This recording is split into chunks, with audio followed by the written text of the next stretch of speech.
My husband jokes that our son's stroller cost more than his first car. Yes, our lives rapidly progressed 4 months ago when we welcomed this little bundle of joy into our lives.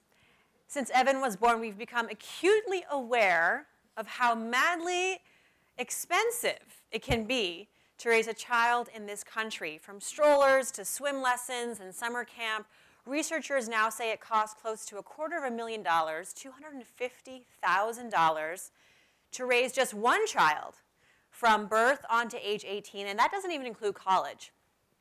And if you're living in a pricey city like New York or San Francisco, Boston, that figure can easily double. That's $250,000. Now, me being me, I prefer to think of this as $38 per day. It feels a little bit, more tangible that way, but still.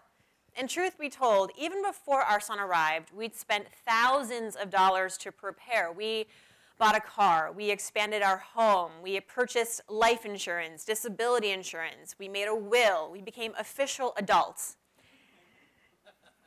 Yeah. And between us, we also spent quite a bit of money dining out in the final months before Evan was born, all because we'd heard there was this phenomenon called never being alone again, never enjoying a quiet meal ever again, at least not for a while. And if you're a parent in the audience, you're laughing, you know what I'm talking about. And parents-to-be, I apologize, this is not meant to scare you. Despite the jarring figures and all the sticker shock, raising children, I'm here to say, can be done affordably. It is achievable. You can absolutely support your children so that, their needs are met first and foremost. But more than that, they feel rich, right? They feel fulfilled. And you can do this all within your means. I'm going to tell you a quick story about that. Growing up, my family, we never really went on vacations. We weren't that kind of a family, like to go, pack a suitcase, grab a passport, hop on a plane, maybe come back with a nice tan. That was not our family. We went on day trips here and there, and we visited some family out of state from time to time. But Mom and Dad just didn't really prioritize long, leisurely travel. Instead, what they did prioritize was spending lots and lots of free time with friends and family who lived close by. Every weekend, my parents either hosted people over our house or we went to other people's homes for dinner and dancing, and everyone brought a dish. No one needed to hire a babysitter. This is very Iranian of us. And some of you out there who might have immigrant families, you can relate. This is kind of what you do. It's sort of a cultural ritual. I only found out later, though, that money was actually pretty tight for my parents back then. My mom actually has said that she had to borrow extra plates and silverware from the neighbors to host parties at our home that were a little bit larger than usual. But as a kid, I never felt like we had less than, or that we were cash-strapped. I never felt like we were missing out, even though for a few years we were technically just living off of my dad's very small graduate school stipend in Worcester, Massachusetts. So it's no wonder we weren't jet-setting off to the Bahamas every spring break. And over the years, I saw how other kids had a lot more. Other kids got to go to camp, they got new cars, they went to elite private schools when they turned 18. I rode the bus, I went to public university, despite getting into some really nicer, more expensive schools. Don't feel bad for me, everything turned out okay. My point is that I felt I had a rich upbringing, despite having perhaps less than my neighbors, my classmates, and others in my immediate world. And why was that? It's because my parents made very clear exactly what we valued and what we prioritized as a family, and how we should never look at those who have more, but rather those who have less, so that we can appreciate the abundance that we really have. They taught me the importance of delaying gratification. You've heard the expression. It's important. It's important to know that mom and dad work hard for what they have, and that in life, a little bit extra work will get you what you want. That there won't be any handouts or blank checks. My parents are immigrants, like I said. They don't believe in writing or receiving blank checks. They know what it means to work hard. When I was in college, I wanted to study abroad in Paris. This was not something my parents had budgeted for. So I found a way to pay for it. I worked every summer up to that semester during the school years and leading up to that study abroad trip. one semester I even had 3 jobs while taking a full load of courses. It was insane, but in the end, I managed to pay my own way, and it felt really good once I was there. And all this to say that at the end of the day, affording the life that you want for yourself and for your kids comes down to the values that you choose to pass down. It's a choice. I learned this not only from my own parents, but also in the work that I do, interviewing dozens and dozens of other moms and dads, adult children who are reflecting on their childhood, and people who dedicate their careers to educating kids about money.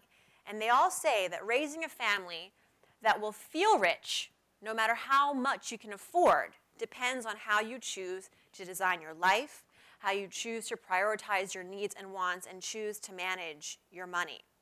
To make things even simpler for us today, let's think of accomplishing all of this by adopting what I call the 3 C's. So the first is clarity. Affording the life you want for your kids and family means having clarity of what it is that you as a family truly value and making room for those specific things in the budget and ignoring the rest. It means having commitment, a commitment to your family's goals and supporting them as best you can by planning appropriately, saving, and sometimes investing. And finally, it takes communication, not just between you and your partner, but really demonstrating, communicating all of this to your kids. That's really the vital piece of the puzzle. And sometimes as parents, I think we underestimate our ability, we underestimate our children's ability to understand what money means and how, as a family, the ways we're choosing to save and spend. And it's true, sometimes your kids just won't understand. I didn't always understand. But kids are smart, they will engage, and maybe they don't get it right away, but later on, they will. They will learn. And they won't forget, which is sometimes good and bad news, right? I mean, kids pick up on everything, even the bad stuff, so just as a caveat. As parents, dedicating yourselves to these actions, I think, can help you raise your kids a little more happily along the way, and some pretty money-savvy kids. So let's take a closer look at what all of this really feels like and how it plays out. What does it mean to have clarity and commitment and communication? It's kind of abstract when I sit up here and talk about it, but what does it actually look like as we face short and long-term costs as parents, and how can we actually make it all work? So, clarity. Clarity is being conscious. It's consciousness of the life that you want for yourself and for your family, how to provide for yourself and your family, and knowing what your personal needs and wants are. I mean, there are baseline things that I think are obvious to all of us that we know as responsible parents we should strive to provide. Things like food and shelter, health care, security. But beyond that, that's really where it gets tough, right? What's left in your budget? With that, what are your priorities when it comes to providing for your kids? Perhaps it's that you decide, you know what, I really want to make sure they go to camp. It was an important ritual in my upbringing. I want to hand that down. Or you decide, I absolutely want to help pay for college to, a reasonable degree. It's important to be clear on the goals that you want to achieve. And remember, your kids can't have everything, but you can structure and focus your savings and spending in such a way where you're matching at least some of your goals, and that ultimately those few things will equate to happiness for your family. Now, what does it mean to commit? What does that look like? Well, so once you're clear on how you want to prioritize your money with your kids, it's about reaching those goals and having a commitment to planning and saving as soon as possible, or earning more if need be. I've listened to many successful entrepreneurs talk about how they got their start in business, and many say it's due to the baby effect. What is that? Well, it goes like this. You have a baby, you fall in love with the baby, then it hits you. You come to a TED Talk with Farnoosh, and you're like, $250,000? And you get scared. You get anxious. You get very emotional. But hopefully there's a point after that where you get real, right? And you realize that you need financial security now more than ever. And I can attest to this. I've gone through this baby effect. And it has mobilized a lot of parents out there to really get their act together and sometimes realize that it's not about saving or budgeting or setting goals, because I've done all that and I'm still at a loss. So maybe I have to earn more. Maybe I have to take my career in my own hands, either through starting my own business, taking an existing business to a new level, or if you're working in a corporate setting, reaching for that promotion at work that you didn't really think you could, but now it's a matter of need. And that's commitment.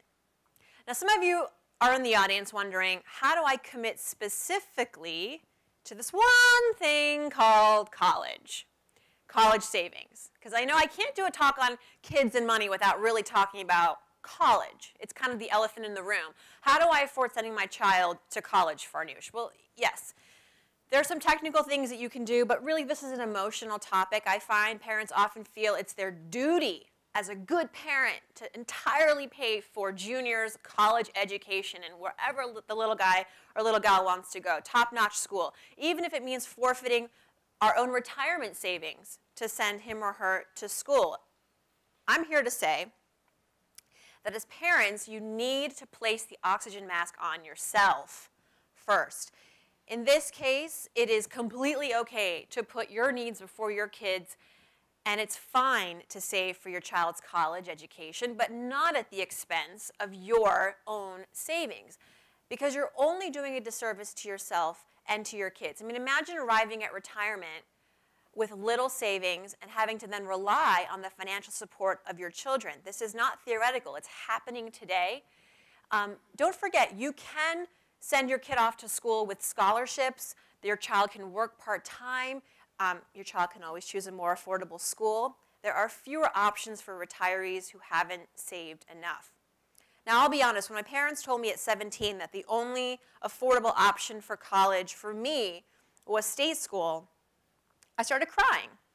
I just did. I broke down. I was like, what do you mean? I tried to explain to them that there was this amazing, wonderful product called student loans, and that all the other kids were taking them out, and it's just what you do when you go to college. You take out a loan. So why can't we do that?